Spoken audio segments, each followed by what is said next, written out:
Hello family, मी अंकिता. 100 दिवसांमधला आज आहे 66वा दिवस आणि मकर संक्रांतीच्या तुम्हाला सर्वांना हार्दिक शुभेच्छा. त्याच्यानंतर मकर संक्रांतीला आमच्याकडे गोड पोळे करतात, तर ते मी खाल्ले. मस्त आईने बनवलेले. मग आईची मैत्रीण आली, त्या एकमेकींना शुभेच्छा देत होता. ही आमच्या गावची प्रथाच आहे बघा.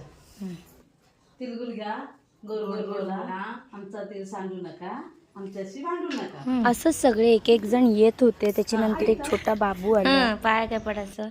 तिळगुळ घ्या, गोल गोल बोला. आमचा तिळ सांडू नका. बोल.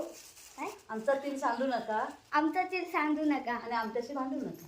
आमच्याशी भांडू नका. हाय कर. तिळगुळ घ्या, गोल गोल बोला. पुढे मग आम्ही निघालो. अचानक पेंडला आशूचं काम होतं, तर ते काम करायला निघालो. बाईकवर गेलो. खूप ऊन होतं. मग तिथून अलिबागवरून आम्ही परत बसने जाणार होतो. मग परत एस टीत बसलो. मस्त वाटलं प्रवास करताना. तिचं ऑफिसमध्ये काम होतं, तर नंतर मग एस टीतून उतरल्यावर थोडंसं चालायचं होतं, तर चालत चालत पण निघालो. खूप ऊन लागतं, कारण पेण पोयनाड वगैरे त्या साईडला गेलं की खूप ऊन लागतं. मग आशू ऑफिसमध्ये गेली आणि मी सोफ्यावर बसलेली.